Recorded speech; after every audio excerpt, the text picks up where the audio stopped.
Bismillahirrahmanirrahim. Assalamualaikum warahmatullahi wabarakatuh. Innal hamdalillah nahmaduhu wa nasta'inuhu wa nastaghfiruh wa na'udzu billahi min shururi anfusina wa min sayyiati a'malina. May yahdihillahu fala mudilla lahu wa may yudlil fala hadiya lahu. Asyhadu an la ilaha illallah wa asyhadu anna Muhammadan 'abduhu wa rasuluh. Allahumma salli ala Muhammad wa ala ali Muhammad kama sallaita ala Ibrahim wa ala ali Ibrahim wa barik ala Muhammad wa ala ali Muhammad kama barakta ala Ibrahim wa ala ali Ibrahim fil alamin innaka Hamidum Majid. Rabbi shrah li sadri wa yassir li amri wa hlul 'uqdatam min lisani yafqahu qawli.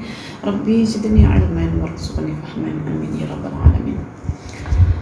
Alhamdulillah, rekan-rekan sekalian yang dirahmati oleh Allah, ada semacam rasa kesian, rasa sayangkan begitu ya, apabila pengajian-pengajian yang sifatnya itu mengarah kepada subjek pemikiran dengan merungkai ayat-ayat alam semesta dalam Al-Quran, ya, ayat-ayat kauniyah itu macam jarang orang mengarahkan potensi yang Allah telah beri itu kepadanya. Ya. Ada pendengaran untuk dengar ayat-ayat Al-Quran, ada mata untuk menyaksikan fenomena alam, ada fuad untuk berfikir ya tentang apa yang disaksikan, ada qalbu untuk merecall data-data Al-Quran yang telah didengarkan. Itu ada dalam diri kita. Namun kenapa ya manusia ini tak suka nak mengarahkan potensi pada objek yang sepatutnya?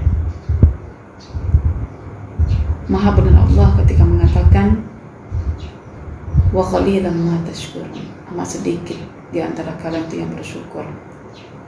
Jadi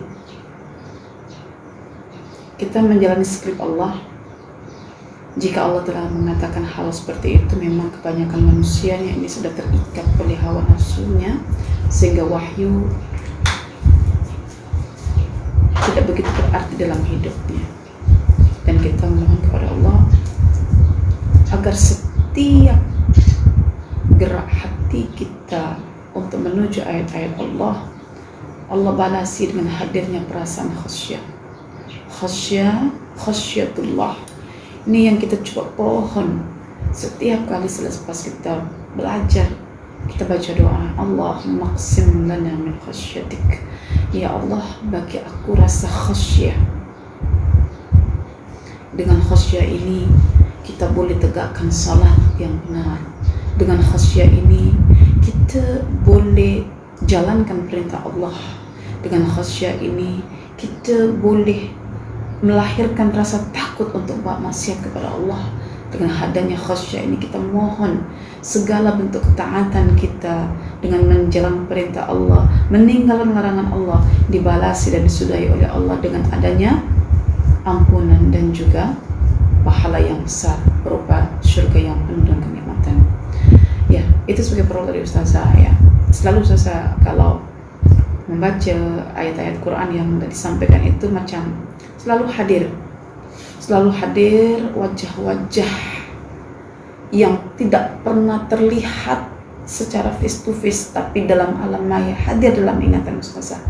Saya mencoba untuk menghadirkan orang-orang yang saya kasih dalam hati saya ketika saya merasakan satu kenikmatan yang sifatnya itu adalah kenikmatan pemikiran yang meliputi akal dan juga emosi jiwa saya sendiri. Jadi saya selalu menghadirkan kalau saya rasa bahagia dengan membaca Al-Quran dan memahami Al-Quran, saya mencoba untuk membahagiakan perempuan ya semuanya dengan memahamkan Al-Quran selepas Allah memahamkannya kepada saya.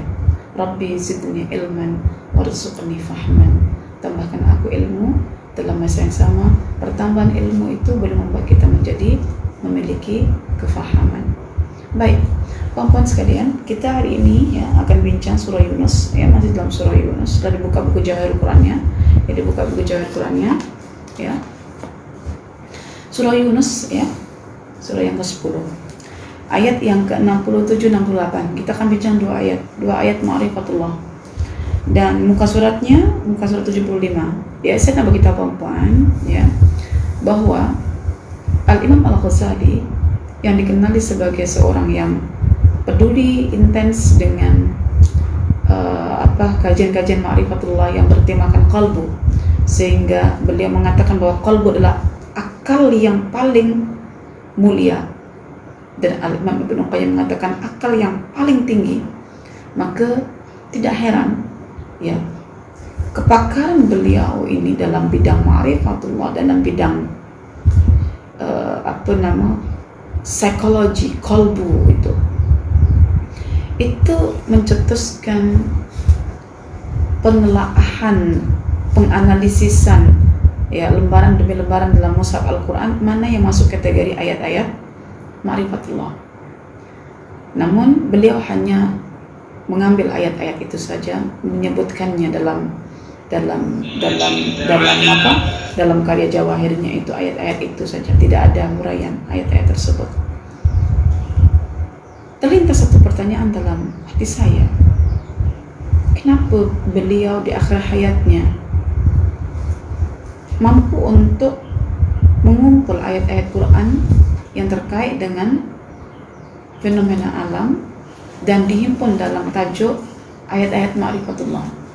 Sebab beliau melihat bahwa mempelajari ilmu tauhid untuk dapat mengesahkan Allah, bahwa Allah itu satu-satunya Tuhan yang disembah, tidak ada Tuhan yang lain selain Dia, itu sangat terkait dengan fenomena alam yang merupakan bukti pengaturan Allah atas kepemilikannya, sehingga manusia hanya puas untuk bertuhankan Allah semata-mata. Jadi di sebalik ilmu ma'rifah itu sebetulnya Allah telah menyediakan, menampilkan fenomena-fenomena alam untuk diperhatikan. Sehingga disitulah kita boleh mengenal siapakah Allah, Tuhan kita. Dengan mengenal Allah, siapakah Allah itu, Allah akan jaga kita daripada pemikiran-pemikiran yang tak betul. Maka kalau kita sekarang ini masih juga terlibat dengan ajaran-ajaran pagan yang dibalut oleh pseudo-science, itu artinya Allah nak tunjuk kita bahwa kita ini masih belum mengenal Tuhan kita.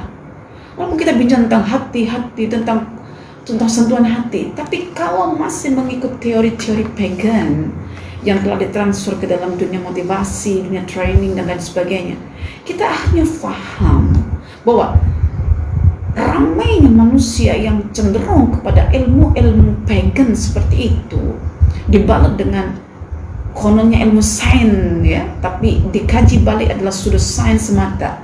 Itu tandanya memang belum bertauhid dengan tauhid yang benar. Mengapa?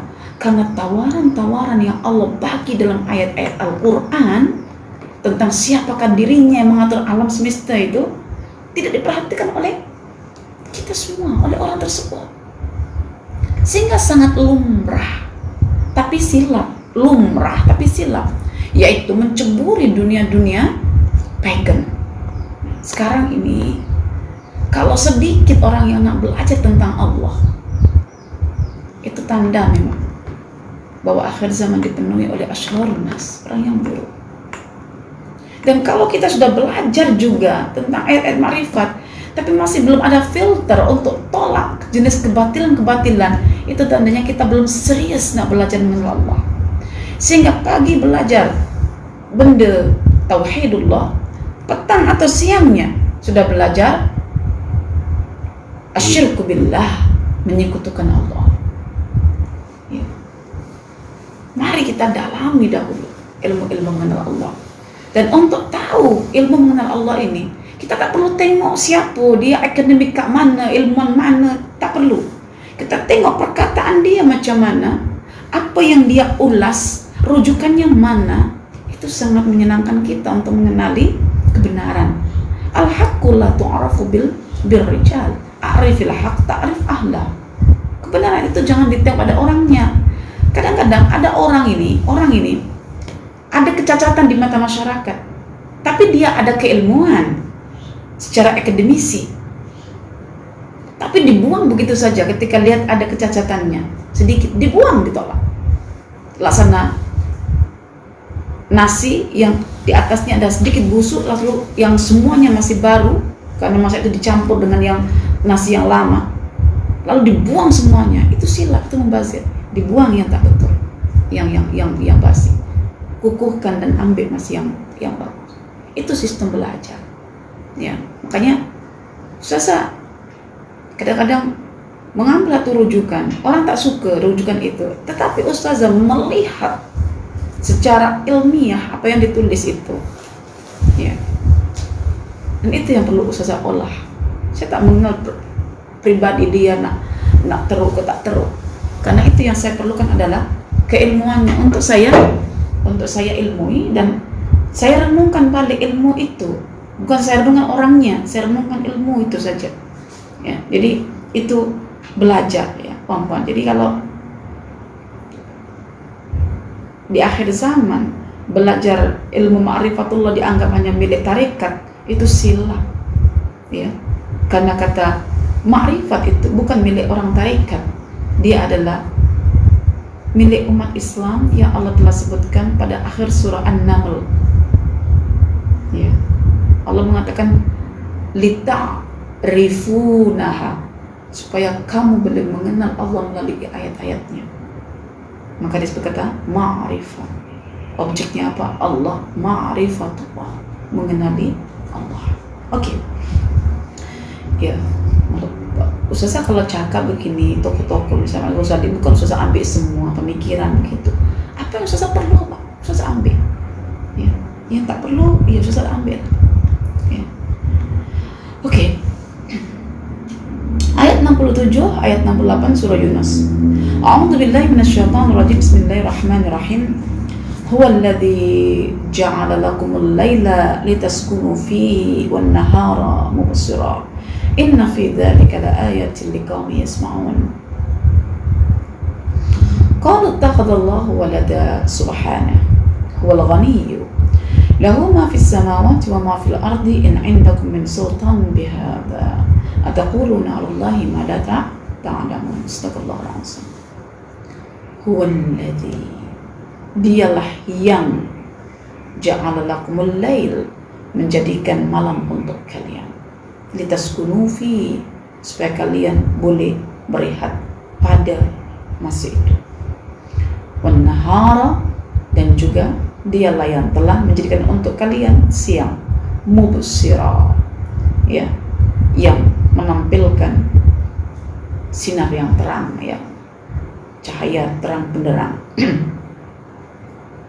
Inna fi dzalik, sesungguhnya pada yang demikian itu, ya, pada siang, pada malam, pada masa rehat, pada masa bekerja, macam-macamnya semua, la ayatil liqaumin yasma'un, ya, merupakan petunjuk, tanda-tanda yang menunjukkan akan kekuasaan Allah, yang menunjukkan akan keesaan Allah bagi kaum yang memiliki budaya, tradisi, kegemaran, kesukaan untuk mendengar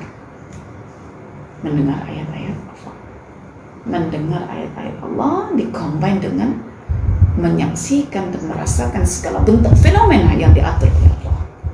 Maka hidup kita tak pernah terpisah daripada Allah, alam semesta, bukti kewujudan Allah, Al-Quran sebagai garis panduan untuk membaca alam. Tidak pernah terpisah. Quran, alam, Tuhan kita. Qalu ittakhadallahu walada. Namun sayang, mereka orang-orang kafir nih menyatakan Allah itu adalah punya anak.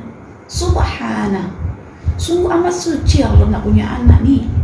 Huwal ghani, karena dia itu zat yang maha kaya, yang cukup, yang tak berhajat. Lahu ma fis samawat, buktinya saja langit dan segala apa yang ada di dalamnya itu miliknya. Wa ma fil ardi, demikian juga bumi dan segala apa yang ada di dalam bumi itu juga miliknya. Nah, perlu apa lagi? In indakum min sultanin bihadza. Kalian orang kafir tak punya bukti nak kata Allah itu punya anak. Mana hujah? Apa dalil Allah perlukan anak? Ataquluna 'alallahi ma la ta'lamun. Nih saya ancam kata Allah. Adakah kalian berani nak buat kata-kata yang sama sekali keluar bukan atas dasar ilmu, namun atas dasar sangkaan, rasa kan. Berani tak? Maknanya bertauhid itu perlu bukti yang nyata. Nak syirik pun perlu bukti yang nyata, hitam putih di atas satu lembaran yang jelas. Hidup itu jelas, al halalu bayyin wal haramu bayyin wa bainahuma umur mustabihat la ya'lamuhunna katsirun minan nas. Ya. Halal itu jelas, haram itu jelas. Yang tak halal tak haram itu mutasyabihat. Dan ramai orang tak boleh lihat mutasyabihat ini, sehingga dia masuk dalam area mutasyabihat, ujungnya ke arah pada keharaman. Masya Allah. Baik. Ayat yang ke-67 kita tafsirkan.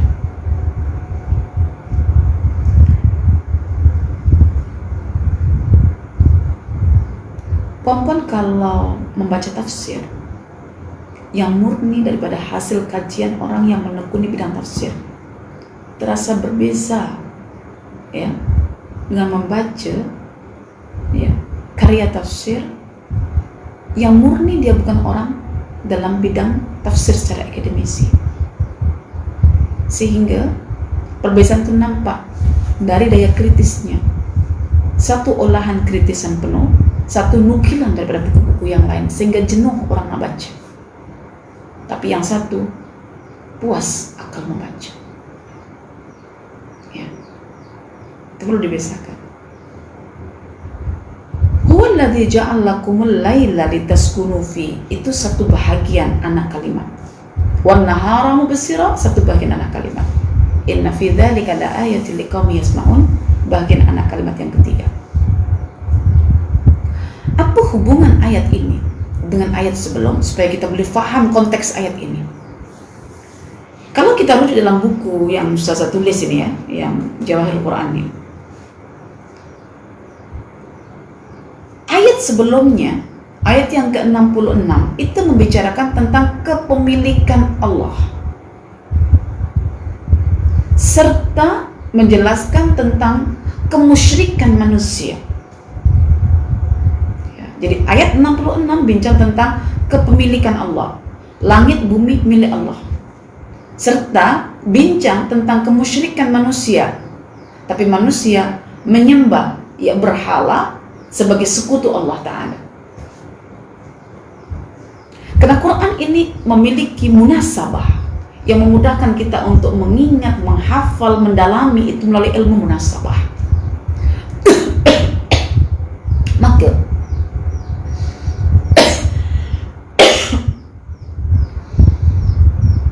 kalangan-kalangan ahli tafsir seumpama Al-Imam Al-Biqai memiliki keterangan yang cantik, atau yang sangat cenderung pada Al-Imam Al-Biqai seperti Profesor Dr. Quraisyah dalam tafsir Al-Misbahnya juga akan mengemukakan, kerana sebetulnya tafsir Al-Misbah itu ditulis adalah untuk membantah kalangan orientalis yang mengatakan Quran itu tidak tertib, loncat-loncat, dan untuk menyatukan antar perenggan, antar ayat, antar kalimat, antar lafaz itu diperlukan ilmu munasabah. Dan ilmu munasabah nanti dia akan memerlukan sebuah kaidah yang disebut qawaidut tafsir. Sehingga kalau kita bincang tentang ayat-ayat ma'rifat yang berorientasi pada fenomena alam, kita akan banyak belajar tentang teori-teori tafsir. Ya. Dan saya dapat keterangannya yang bagus memang daripada tafsir Al-Misbah. Saya mengakui, siapa yang dinukil di sini Al-Imam Al-Biqai, seorang ahli ma'rifat yang luar biasa, yang dalam bukunya Nazmud Durar fi Tanasubis Suwar ya, itu nukilan-nukilannya ya, tafsiran-tafsirannya Masya Allah cantik ya. Ini bukan buku yang ketiga yang menguatkan saya tentang satu kaidah yang saya tak erti sebut apa kaidahnya, tapi baru saya ngerti kaidah itu namanya apa ketika saya buka tafsir Al-Misbah. Jadi ibaratnya kalau orang tak suka misalnya dengan tafsiran Prof. Quraisyah, saya ibaratkan seperti tadi, nasi yang ada basi sedikit ya, dan yang ini masih banyak, saya buang yang saya ambil yang bagus saja ya. Karena fokus kajiannya dalam tafsir inilah bukan kajian fiqh, maka pemikirannya yang Katanya tudung tak wajib, tak ada dalam tafsiran itu. Karena perbincangannya adalah mengcounter pandangan orientalis yang mengatakan Quran tak cantik, loncat-loncat dan tidak padu begitu. Dan beliau berusaha memadukannya dalam kaidah tafsir ya secara akademisi dengan merujuk pandangannya Al-Imam Ibnu Ashur, ulama Tunisia, dan Al-Imam Al-Biqai, seorang ulama ahli marifat. Jadi saya akan ambil mana yang terbaik untuk puan-puan. Oke.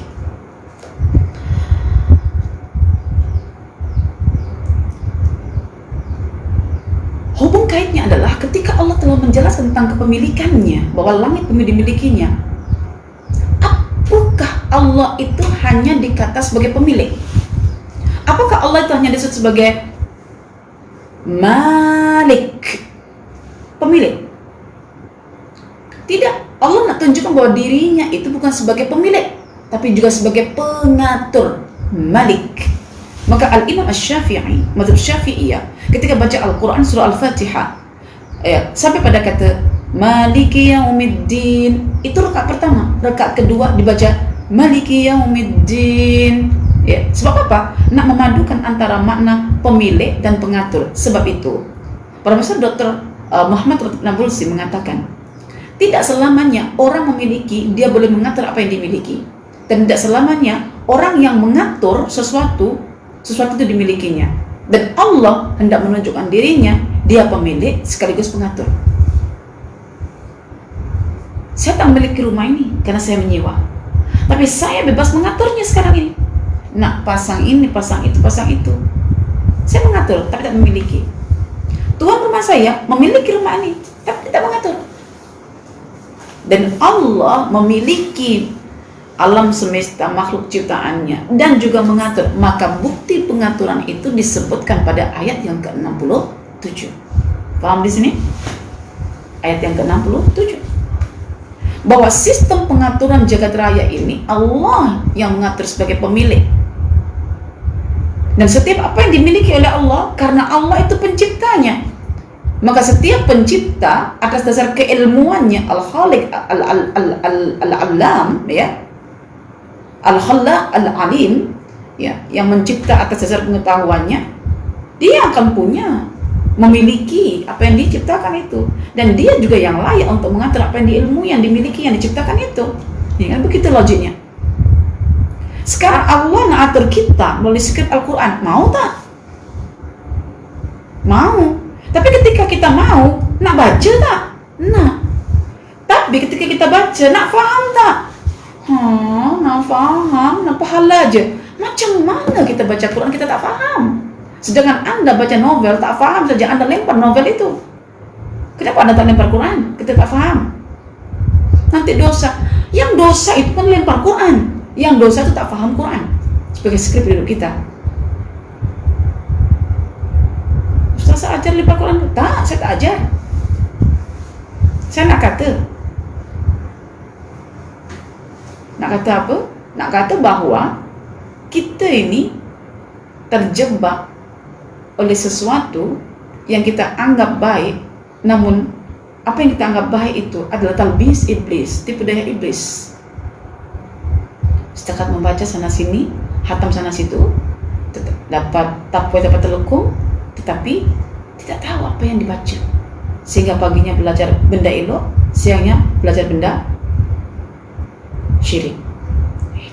Itu sudah biasa di akhir zaman sekarang ini. Maka kita kena belajar yang betul. Oke. Huwallazi ja'ala lakumul laila litaskunu fihi.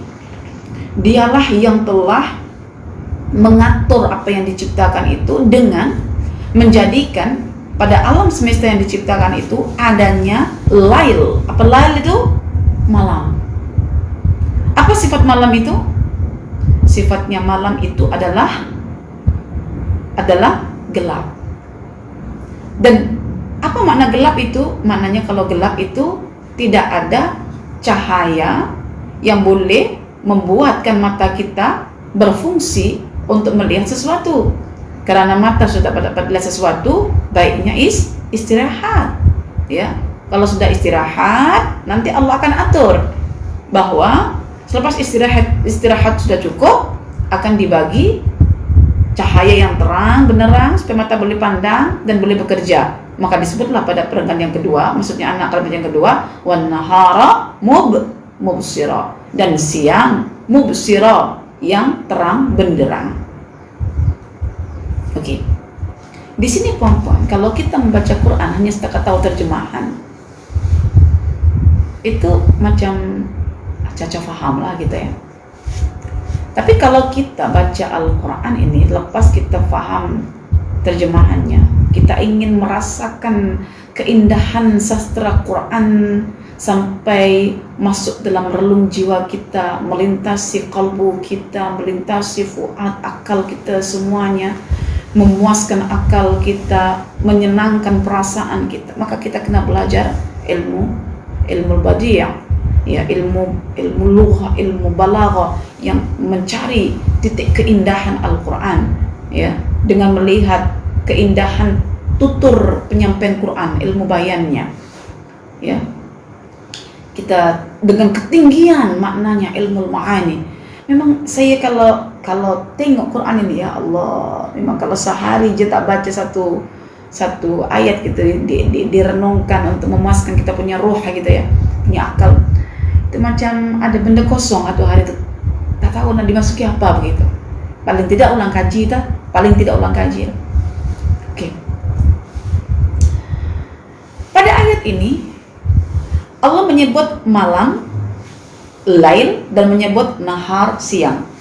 Perhatikan, selepas kata lail itu Allah sebut litaskunu, supaya kita boleh berehat. Mengapa kita berehat? Ya, karena mata kita tak menemukan cahaya supaya kita beraktiviti.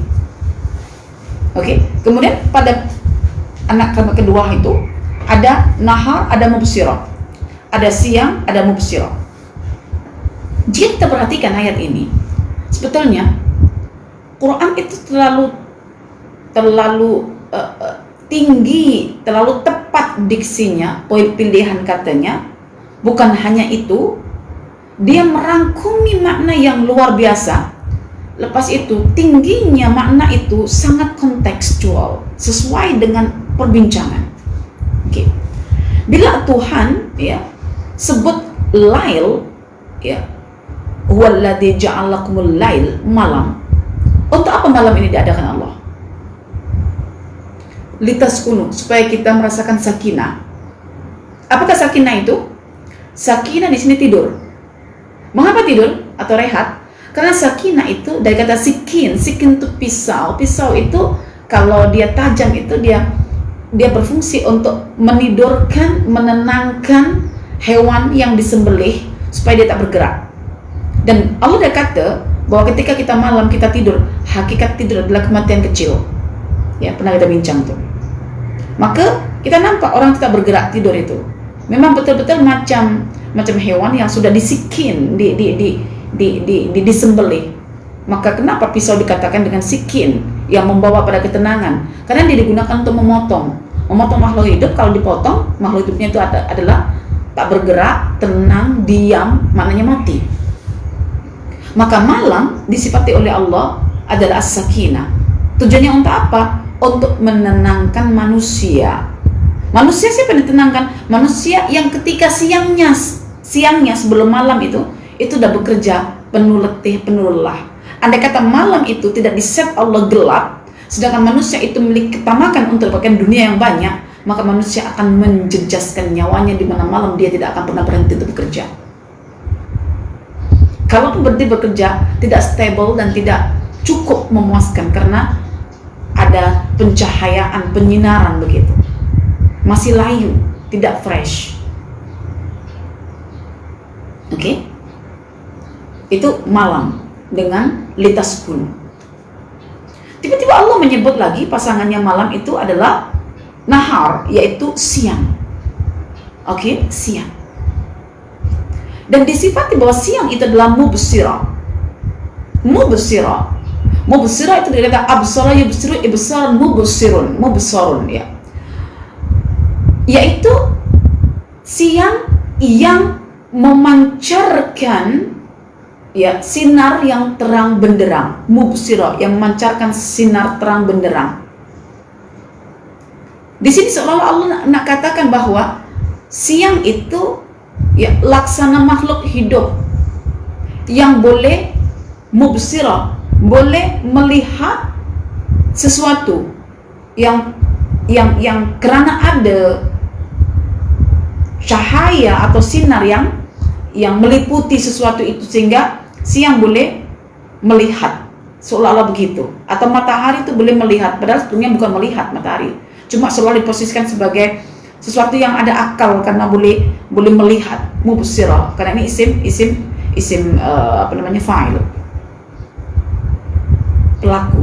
Tapi maksudnya di sini adalah bahwa matahari bukan makhluk hidup yang berakal, tetapi adalah makhluk yang diatur oleh Allah untuk memberikan cahaya yang benar, terang benderang, supaya manusianya itu yang diberi akal Allah berupa al-basar. Al-basar itu daya akal dia untuk melihat sesuatu, maka dia akhirnya melihat.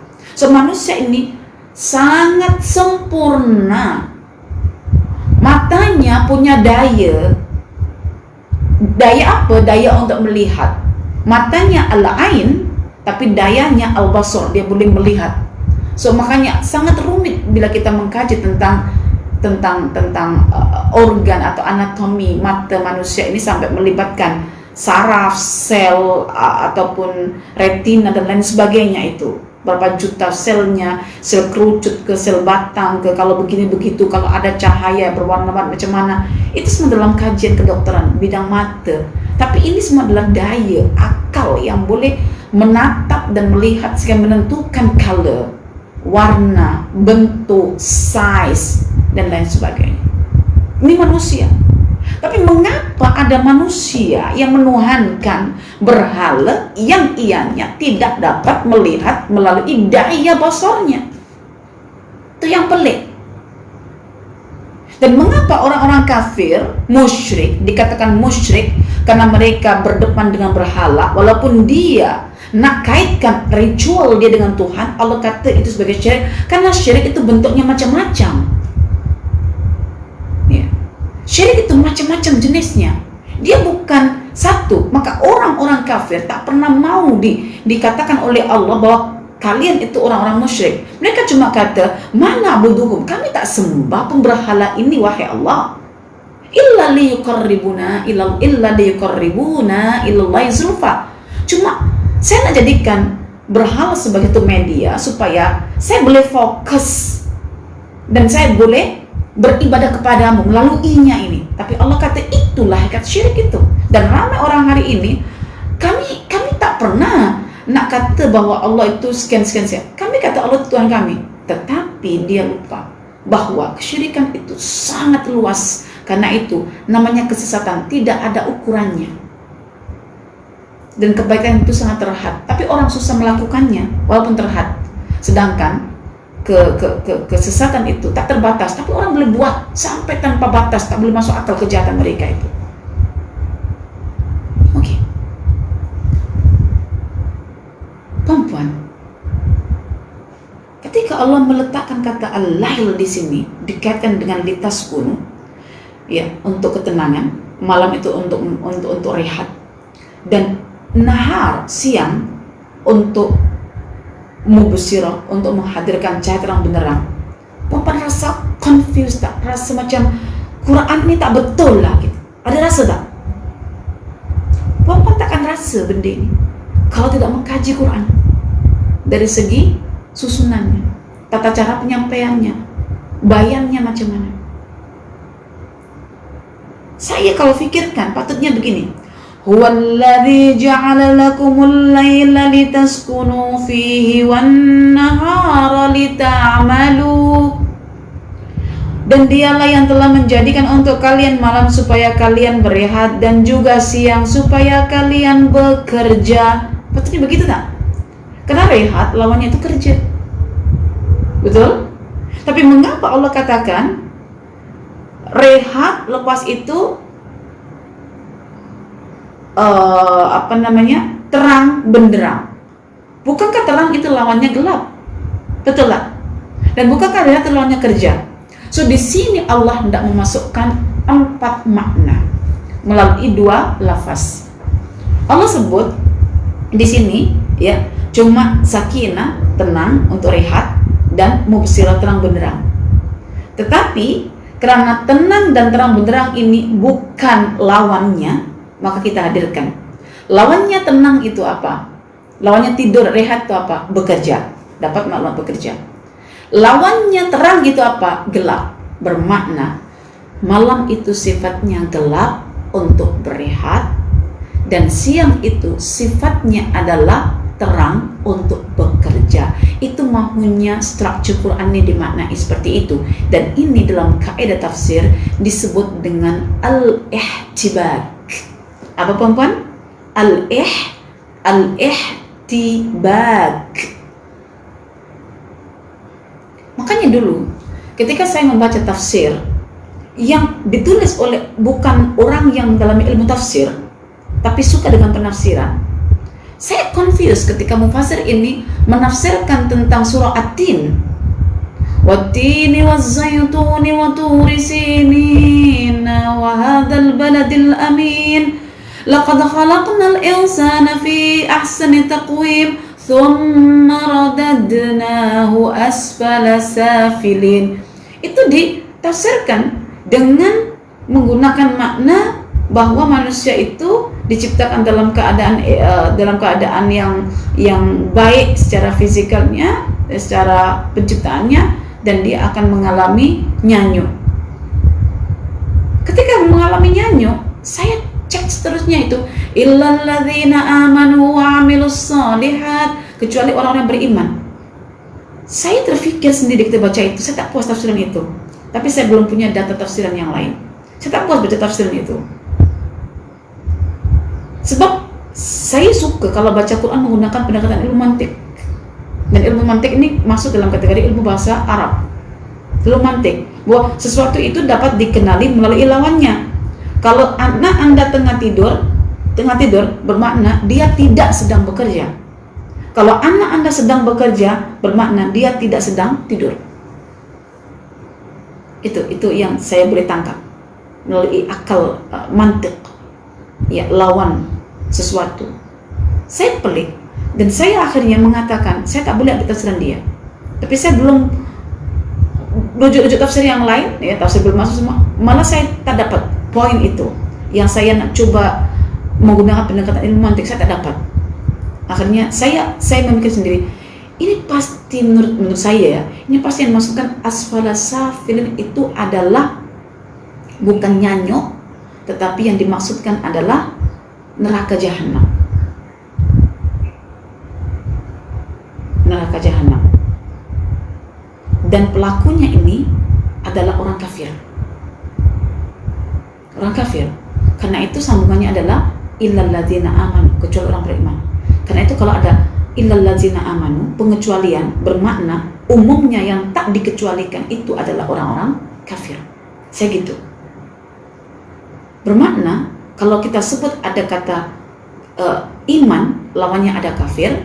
Kalau kita sebut ada asfala safilin, pasti ada a'la illiyin. Dan saya tahu a'la illiyin itu adalah dalam tafsiran surah Al-Mutaffifin itu adalah surga yang tinggi.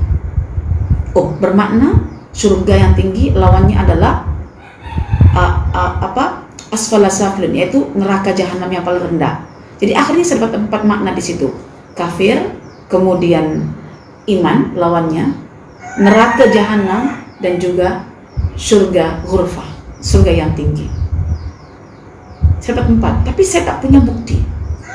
Ya, akhirnya saya membaca dalam tafsir Al-Mawdu'i. Dan ternyata dalam tafsir Mawdu'i, pengkaji seorang mufasir di situ secara akademisi mengkritik mana-mana tafsiran yang mengatakan bahwa illal ladzina summa radadnahu asfala safilin dimaknakan dengan nyanyuk. Dia mengkritik karena mufasir itu menggunakan pendekatan ilmu balaghah, ya, ilmu mantik dalam ilmu lughah, yaitu sesuatu dikenali melalui lawannya. Cuma ketika saya baca itu, saya ada rasa kepuasan, rasa puas. Tetapi saya tidak menemukan apa teori tafsirnya di sini. Baru kemudian saya merujuk dalam satu kitab yang ditulis Badi'uz-Zaman Said Nursi, ya, tentang iman kunci kesempurnaan diri. Beliau menulis tentang masalah surah At-Tin itu tentang keimanan sebagai kunci kesempurnaan diri. Disitulah baru saya jumpa perkataan beliau yang memuaskan hati saya. Perjumpaan saya, apa yang saya inginkan itu ternyata ada bukti, maksudnya benar begitu. Beliau mengatakan bahwa asfala safil itu neraka jahanam dan lawannya adalah a'la illiyin, yaitu surga al-ghurfa yang tinggi. Bermakna orang-orang manusia semua diciptakan Allah dalam keadaan sempurna potensi asal takwimnya untuk merespon Al-Quran alam semesta, tetapi tak direspon dengan potensi itu, alam dan Quran itu, sehingga menghasilkan kekafiran. Dan kekafiran itu lawannya keimanan, dan kekafiran itu dikatakan sebagai asfala safilin, orang yang akan bertempat nanti di neraka yang paling rendah, sedangkan orang mukmin bertempat di surga yang paling tinggi, a'la illiyin.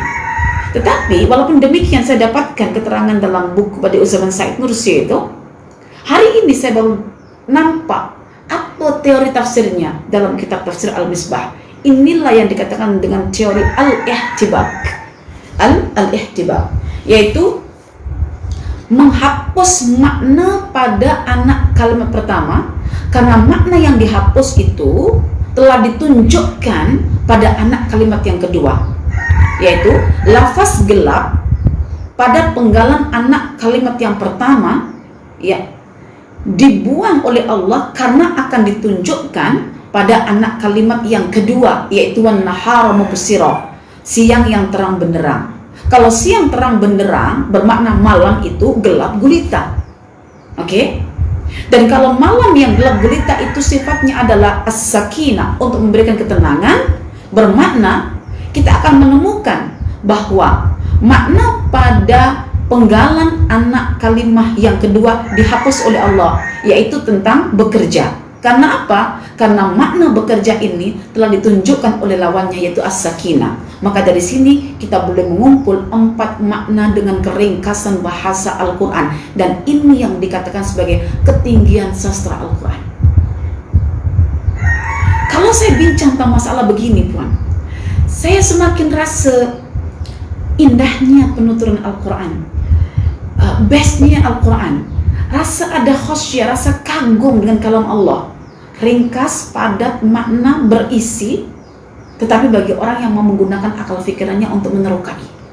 Karena itu saya tak mau kalau ada orang kata, kenapa masih banyak para asatidzah yang masih mengajar, mengambil pandangannya progresif? Karena tidak ada yang lain yang bincang. Saya dapatkan di sini. Ini teori al-ihtibak. Saya pernah jumpa beliau di Mesir, saya tahu secara akademisinya. Tapi tidak semestinya seorang akademisi akhlaknya akan bagus semuanya gitu. Ya, karena kita berjalan hakikatnya, orang tengok kita bukan tegaknya kita berdiri, tapi condongnya bayang-bayang kita. Yes. Jadi ini perjalanan ilmu saya yang keempat dalam merungkai satu makna saja. Jadi Anda kalau belajar Quran, daya kritisnya kurang, daya nalarnya, mantiknya kurang, memang Anda mudah ditipu nanti jadi orang. Ya, ditipu dengan teori majority. Padahal sesuatu yang paling bagus dalam Al-Quran disebutkan secara minority. Ya, secara minority. Masya Allah. Jadi ini namanya al-ihtibak, ya. Jadi kalau perempuan belajar dengan saya, memang saya akan bagi banyak teori-teori ya, dalam tafsiran, ya, supaya kita ini bukan berbincang tentang tafsir, tapi kita mengarut ikut suka hati kita. Oke, baik. Inna fi dzalika laayat liqaumin yasmaun. Sesungguhnya pada yang demikian itu, sangat ringkas, pada demikian itu, maknanya kata zalika itu merangkumi semua, merangkumi sistem pengaturan Allah Ta'ala terhadap fenomena alam. Adanya siang, adanya malam, itu tanda-tanda kekuasaan Allah. Adanya perubahan musim karena pergerakan bumi dalam mengelilingi matahari. Ada 4 musim, panas, sejuk, buah, gugur, ya kan? Itu sebagai ayat, sebagai masuk dalam kategori dzalik, yang demikian itu. Kemudian adanya waktu siang, waktu malam yang berbeza jumlah jamnya, ada yang malamnya 14 jam, ya, siangnya cuma cuma berapa? Cuma 10 jam, ada yang dibalik ya. Siangnya yang panjang sampai 14 jam, 15 jam, 16 jam, tapi malamnya sekejap, ikut musim. Kemudian hadirnya pada musim itu buah-buahan tertentu. Musim sejuk, kenapa banyak limau, lemon ataupun sangkis oren ya. Kenapa musim panas itu banyak tembikai, banyak ini, banyak itu, yang manis, yang berair. Itu semuanya adalah sebagai al-ayat, petunjuk yang menandakan. Menandakan apa? Menandakan akan kekuasaan Allah, akan keesaan Allah, akan kesempurnaan Allah, akan kewujudan Allah bagi orang-orang yang mendengar. Di sini pun saya pelik. Kenapa Allah tak kata inna fi dzalika laayatin liqaumin yubsirun, tapi Allah kata inna fi dzalika laayatin liqaumin yasma'un. Sesungguhnya pada yang demikian itu terdapat tanda-tanda bagi orang yang mendengar. Ini kan fenomena alam. Kenapa tak digunakan liqaumin yubsirun? Oke, Al-Imam Ibnu Qayyim Al-Jauziyah menyebutkan satu kenyataan atas pemerhatian beliau pada ayat-ayat Al-Quran yang terkait fenomena siang malam. Beliau mengatakan, jika Quran itu menyebutkan lafaz malam terlebih dahulu, pastinya dia akan disudah dengan kata yasmaun. Dan itu satu daya pendengaran pada udhun kita, pada telinga kita. Telinga kita ini organnya, dayanya namanya as-sama, pendengaran. Sebab apa? Saat malam itu ketika tidak ada cahaya, tidak ada sinar ya. Maaf, cahaya bulan ada tapi tidak ada sinar matahari yang menerangi bumi. Oke, maknanya gelap gulita. Ditutuplah oleh Allah mata itu, ditajamkanlah oleh Allah pendengaran itu, maka malam itu adalah fokus untuk mendengarkan ayat-ayat Al-Quran yang telah dihafal, yang telah dibaca dan didengar oleh telinga melalui aktiviti qiyamul lail. Kan? Itu susunan. Tapi kalau Allah sudah sebut nahar awal, Allah tak sebut nanti yasma'un. Itu pandangan Al-Imam Ibnu Qayyim Al-Jauziyah. Tapi kalau saya sendiri pribadi melihat struktur ayat ini, bahwasanya ketika lafaz yasma'un itu dimaknai mendengar, dan mendengar itu objeknya adalah kalam Allah, kata-kata Allah, dan kata-kata Allah itu tertuang dalam Al-Quran Al-Karim, maka sebetulnya apa yang kita dengar pada Al-Quran itu, itulah sebagai skrip cara baca fenomena alam yang Allah bentangkan melalui siang dan malam. Nampak tak? Nampaknya adalah begini. Kalau Allah bincang tentang fenomena alam, ada siang, ada malam, ada pusingan matahari pada paksinya, ada juga pusingan bumi mengelilingi matahari, ada juga rotasi bumi mengelilingi dirinya sendiri, ada peredaran bulan yang mengiringi bumi untuk mengelilingi matahari dengan tempo masing-masingnya, ya, yang buminya memerlukan masa 365 hari dalam setahun untuk membentuk 4 musim, yang bulannya perlu masa cuma 354 hari untuk mengelilingi untuk mengiringi bumi dan mengelilingi matahari. Semuanya itu, semua yang kita sebutkan di situ, tak lain adalah tak bukan fenomena alam yang dapat dibaca oleh akal albab kita, yaitu data-data Al-Quran yang telah tersimpan dengan rapinya dalam loop kita. Sehingga Al-Quran yang kita dengar, yang fungsinya membuat kita beriman itu sebagai lentera yang akan menerangi fenomena alam. Ya. Jadi bagaimanapun Anda bincang alam, Quran tak pernah Anda dengar, tak pernah Anda baca. Anda tak boleh membaca apa yang Allah maksudkan di sebalik fenomena alam itu. Dan makna al-ayat di sini adalah tentang keesaan Allah. Mengapa kita kata keesaan Allah? Karena kita kaitkan bahwa perbincangan ayat ini adalah untuk menafikan tindakan orang-orang musyrik pada ayat yang ke-66 bahwa ada Tuhan selain Allah. Jadi saya combine tuh pandangan Imam Ibnu Qayyim, pandangan yang lain itu. Pandangan siapa? Termasuk pandangan Ibnu Ashur dan Quraisy. Saya combine. Jadi jelek bagaimana mata kita menatap fenomena alam, tapi kita tak jelek dengan Al-Quran, tidak sinkroniskan kedua-duanya, itu sia-sia. Itu sia-sia. Ya. Makanya ketika Allah bincang tentang fenomena alam, "Huwallazi ja'ala lakumul laila litaskunu fihi wan nahara mubsira," yang fenomena alam ini merupakan pengaturan Allah, rububiyah Allah, tindakan Allah. "Inna fi dzalika laayatil liqaumin yasma'un." Pada fenomena alam itu hanya mampu dibaca oleh orang-orang yang punya daya pendengaran yang tinggi pada Al-Quran. Al-Quran.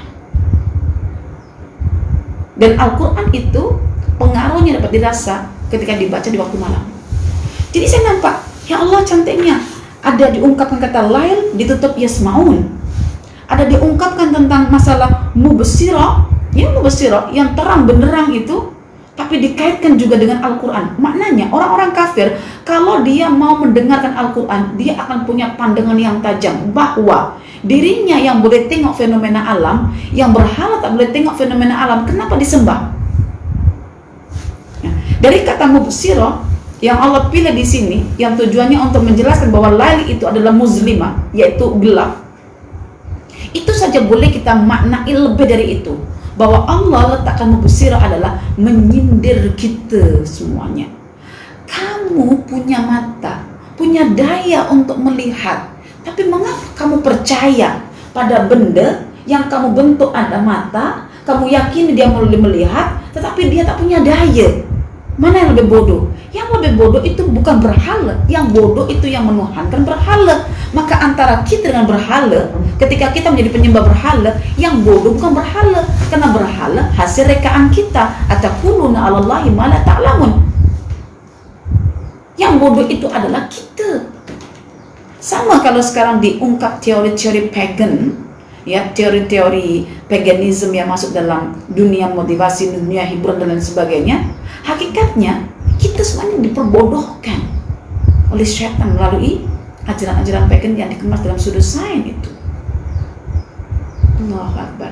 Dari sinilah akhirnya saya melihat bahwa azam saya tentang sesuatu itu boleh menghilang, boleh menurun, melemah, boleh menaik. Itu selari dengan interaksi saya pada Al-Quran. Ketika saya baca ayat ini, semangat saya naik lagi.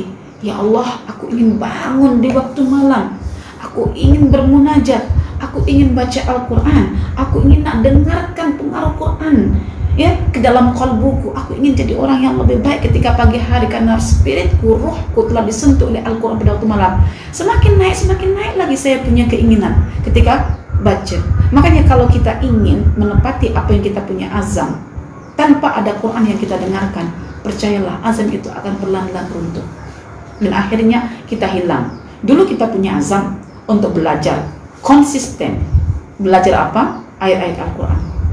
Tapi ketika Allah buka ruang saja, dunia, dibuka ruang dunia yang sifatnya kecil dulu. Ditekuni dunia itu sampai akhirnya dia hilang. Azam dulunya itu hilang, luntur, dan tidak pernah lagi belajar tentang ayat-ayat Allah, tapi sibuk dengan urusan dunia semata-mata. Hilang. Kenapa? Peruntukan untuk ayat Quran itu bukan ketika kita sempat, tapi dipaksa walaupun kita tak sempat sekalipun. Barang siapa yang meluangkan masa yang ia tak sempat, tapi disempat-sempatkan karena Allah, Allah akan lapangkan urusannya. Walaupun anak kita mencela kita, walaupun suami kita merasa kurang selesai dengan kita, tapi kalau kita sempatkan dulu, kita nak cari keberkatan Allah, kita sempatkan dulu, belajar Quran dulu, kita sentuh roh kita dulu. Kita tak makan waktu pagi dengan teori-teori yang macam-macam, terpulanglah kita belajar Al-Quran dulu. Ya, kita abaikan dulu manusia, Allah akan jaga kita insyaallah. Oke, seterusnya. Qalu takhadallahu walada. Ini yang pelik.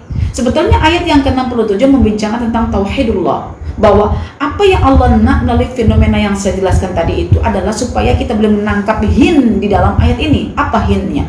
Hinnya adalah Allah itu esa, terlalu suci untuk disekutukan, terlalu tinggi untuk disekutukan begitu. Maka Disinilah Allah mengatakan qalu takhadallahu walada. Sekali lagi saya terpegun dengan susunan Al-Quran. Pada ayat yang ke-66 dibagi dua, ada dua perenggan, ada dua anak kalimat. Satu tentang kepemilikan Allah, yaitu as-samawat wal ard. Kemudian yang kedua tentang kemusyrikan orang-orang kafir. Tentang kepemilikan Allah disebutkan pada ayat dijelaskan pada ayat yang ke-67, yaitu huwallazi ja'alakumul laila litaskunu fihi wan nahara mubsira inna fi dzalika laayatil liqaumin yasma'un. Ini penjelas pada anak kalimat ya, yang pertama pada ayat yang ke-66. Anak kalimat yang kedua pada ayat yang ke-66 dijelaskan pada ayat yang ke-68. Qalu takhadallahu walada. Mereka bentuk kesyirikan yang lain itu adalah mengambil anak untuk Allah. Jadi dari sini saya akhirnya faham, puan-puan, kita ini sebetulnya banyak melakukan kesyirikan. Tapi kita tak mengakui kesyirikan karena kita melihat dalam satu sudut pandang bahwa syirik itu terkait dengan berhala. Padahal Allah tunjuk jenis kesyirikan itu sangat berbagai, termasuk mengatakan Allah punya anak, itu juga syirik. Maka siapa yang pernah kata orang Yahudi itu musyrik? Tak kata kan? Yahudi ahli kitab kan? Tapi dia musyrik. Kenapa? Dalam Quran dikatakan bahwa orang-orang Yahudi mengatakan Uzairun ibnullah, bahwa Uzair adalah anak Allah. Orang Nasrani, kita kata apa? Kita kata mereka itu adalah apa? Ahli kitab juga. Padahal mereka itu musyrik. Kenapa? Isa bin Maryam ibnullah, bahwa Isa bin Maryam itu adalah anak Allah. Dan orang-orang jahiliyah memang jelas dikatakan musyrik karena dia mengambil malaikat sebagai anak Tuhan. Malaikat sebagai anak Tuhan. Coba kita punya nalar, kita punya akal, kita coba analogikan bahwa tidak sememangnya berhala itu berhala dalam bentuk patungan pahatan patung yang dihadirkan di depan, dibagi makan, dibagi minum, dibagi segala-galanya. Sekarang ini kalau ada boneka yang dikatakan punya sebagai anak, dalamnya ada rohnya, ada semuanya, dikasih makan, dikasih minum, dan disayang dan melebihi sayangnya pada Tuhan, itu juga termasuk musyrik walaupun dia identitinya muslim. Ya. Jadi kita akhirnya boleh melihat di sini bahwa jenis kesyirikan itu pelbagai. Jenis kesyirikan itu pelbagai.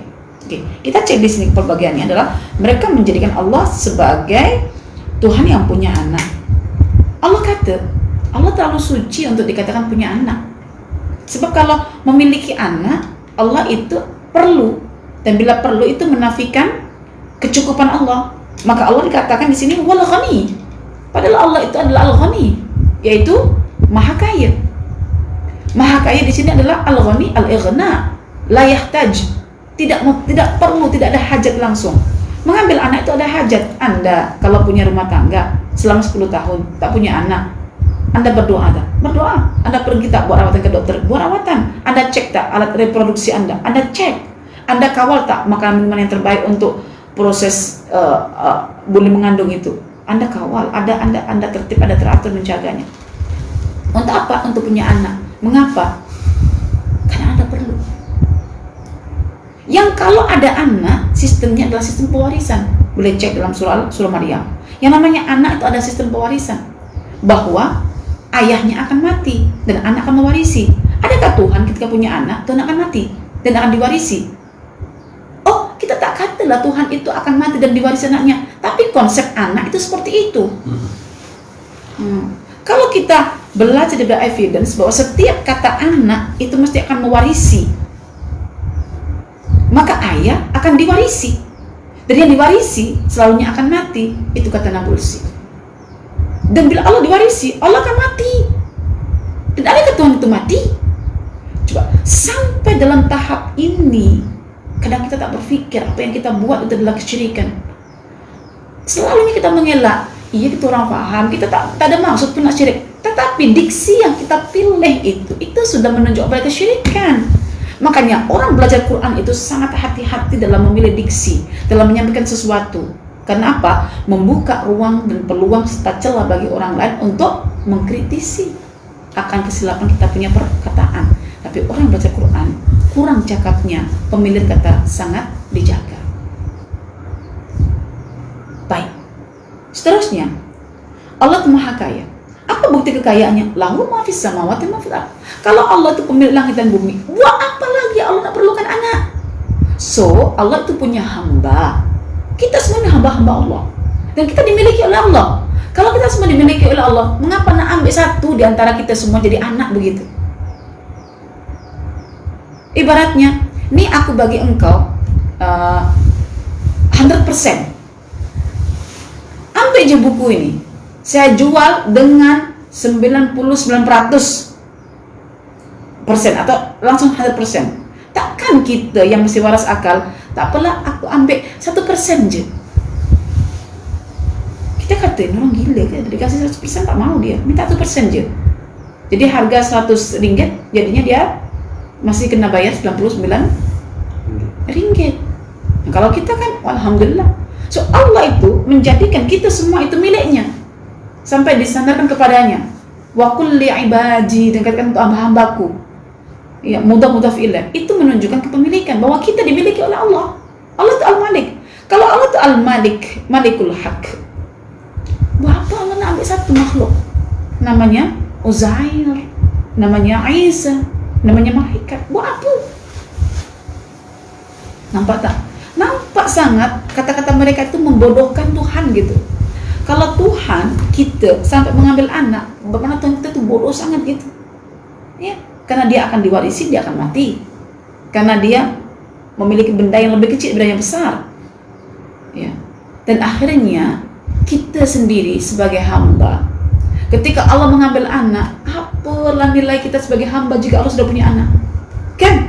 Tak ada nilainya kita. So Allah tak nak dikatakan punya anak karena Allah memiliki semua hamba-hambanya. Allah tidak mencurahkan kasih sayangnya yang disukai manusia, kata disukai manusia, kepada seluruh manusia. Karena Allah itu Ar-Rahman. Dari Ar-Rahman semua nama-nama itu ada. Ya. Sayangnya berbeza-beza. Sayangnya saya pada anak saya yang bungsu dengan yang sulung berbeza. Tapi atas dasar sayang. Saya tak boleh terapkan keadilan pada anak saya. Saya kena terapkan al-qist, keadilan yang sifatnya itu melihat pada faktor biologi, fisiologi, psikologi dia. Evidence dia lah. Saya kena tengok mereka. Tak boleh tepuk rata. Orang main tepuk rata itu orang yang tidak bijak. Ya, maka dalam ilmu pemakanan sendiri, oke, untuk anak umur sekian-sekian, setengah suduti saja minumnya untuk obat sekian. Yang untuk dewasa sekian, sukatannya satu penuh suduti. Ya kan? Karena berbeza. Itu namanya al-qist. Minta maaf, itu namanya al-adl. Kalau al-qist mesti memang sama rata ditimbang secara tepat. Ya, kita kena al-adl pada anak-anak kita. Kita tak boleh terapkan al-qist lagi pada anak-anak kita. Ya, itu bezanya al-adl dengan al-qist. Al-adl itu perlu kita melihat kepada konteks. Itu adil. Makanya Allah memperlakukan perempuan dengan lelaki dalam rumah tangga pun tidak sama. Yang lakinya mencari nafkah, perempuannya mengurus anak di rumah. Nah, tidak sama sudah. Nah, memang itu sesuai dengan organ, anatomi, fisio, psiko, semuanya dipandang oleh Allah sehingga dibagi pekerjaan yang berbeza itu. Ya, jadi saya kalau tengok ayat ini mudah untuk menghafalnya karena saya kronologi. Qalu takhadallahu walada subhanahu wal ghani lahu ma fis samawati wal. Mereka kata Allah punya anak. Subhanahu, maha suci Allah. Wal ghani, Allah itu tak perlu, Allah itu kaya. Kayanya itu lahu ma fis samawati wa ma fil ardh. Dia punya segala-galanya. In indakum min sultan bihada. Ini satu rad, satu apa? Rad itu penolakan. Satu penolakan. Apa yang mereka anggap bahwa Allah itu punya anak, itu tak ada bukti langsung. Maknanya Quran mengajarkan segala sesuatu adalah dengan adanya bukti. Sultan, suatu yang menjadi penguat kuasa untuk diterima ataupun ditolak perkara itu. Dan Allah katakan, ataquluna Allahi ma la ta'lamun. Ternyata apa yang diamalkan oleh orang-orang kafir dengan mengambil sekutu untuk Allah dalam bab beribadah, mengatakan Allah punya anak, itu semua adalah bukan atas dasar ilmu. So, Quran mengajak kita untuk berilmu, baru kita tidak menyekutukan Allah. Maka barang siapa sealim bagaimanapun dikatakan sebagai ilmuwan, jutawan, ilmuwan, ya, banyak followers, banyak harta benda, tapi kalau dia masih mengambil ajaran pagan, ya, itu sebetulnya lah ta'lamun. Dia bukan ahli ilmu yang perlu kita rujuk. Itu adalah ahli tilik, ahli sangka. Sehingga baca Quran pun menggunakan sistem tilik. Sehingga untuk tahu tentang kehidupannya itu pun dengan menggunakan sistem tilik. Semua gunakan tilik, dan sangat famous di kalangan wanita di Malaysia. Sistem tilik dalam segala hal. Ditilik personalitinya melalui apa? Tulisan tangannya. Ditilik personalitinya melalui apa? Pilihan warna-warni yang digemarinya. Ditilik personalitinya melalui apa? Melalui cincin dan lain sebagainya berubah warna-warni. Ditilik sampai Quran pun dibaca dan menggunakan sistem tilik. Inilah ta'lamun. Ini sudah masuk ajaran pagan sebetulnya. Karena itu orang pagan itu dikatakan Allah itu summun bukmun umyun fahum la yaqilun. Memang orang bodoh teruk dan mudah amazing takjub. Maka ajaran-ajaran amazing itu so great, so amazing itu orang-orang yang tak berakal sebetulnya. So kalau mereka dikatakan oleh Allah selagi tidak beriman, tak mengesahkan Allah, dianggap sebagai Allah, orang yang paling jahil. Kenapa kita sangat berkiblat pada kata-kata mereka dengan pemikiran mereka? Itu yang saya heran. Kenapa Quran yang sudah dikaji oleh para ulama-ulama yang hebat itu kita katakan it's nothing lah. Ya Allah, kenapa? Barulah akhirnya saya boleh melihat, ya Allah, saya semua sekarang hidup di akhir zaman yang Engkau urus, ya Allah. Tidak mudah, dan saya tidak beria-ia untuk menjadi orang yang digemari, untuk menjadi orang yang disukai, untuk menjadi orang yang dirujuk gitu. Kenapa? Karena setiap kebenaran itu memenatkan untuk dikaji. Setiap kebenaran itu menghadkan tuntutan dalam jiwa kita berupa dorongan hawa nafsu. Setiap kebenaran itu akan direspon oleh hawa kita dengan muka masam, hele, dan macam sebagainya. Jadi saya melihat bahwa saya percaya apa yang kata Allah, wa qalilum min ibadiyas syakur, amat sedikit orang yang bersyukur atas nikmat pendengaran, penglihatan, dan pemikiran dalam fuad kita, ya. Sementara yang akan dimintai pertanggungjawaban itu adalah as-sam'a wal absar wal afidah, ya. Macam mana kita nak bertanggungjawabkan seandainya kita sampai saat ini belum menggunakan pada objeknya yang tepat, ya. Itu saja. Jadi inti perbincangan pada hari ini adalah Allah itu Esa, maka jangan disekutukan. Bukti keesaannya adalah sistem pengaturan alam semesta yang menunjukkan betapa hebatnya Sang Pencipta dan Sang Pengatur ini, yang perlu kita bangga, dan kita tak boleh berpaling muka daripada Allah Ta'ala yang Esa. Dan yang kedua pelajarannya adalah jenis-jenis kesyirikan itu sungguh banyak. Ketika Allah itu Esa, tolong pangkas semua kesyirikan itu. Dan kesyirikan dalam zaman ini sudah dibalut oleh sudut sains, maka sangat berbahaya. Hati-hati, semua sekarang telah disaintifikkan, ya. Tetapi kita yang belajar Al-Quran, insya Allah akan cemburu kat kita, sehingga kita akan dilindungi oleh Allah, sehingga orang-orang yang jahat kat kita akan ditutup matanya oleh Allah, sehingga kejahatannya tidak sampai kepada kita. Aku qauli hadza wa astaghfirullah li wa lakum. Wassalamualaikum warahmatullahi wabarakatuh.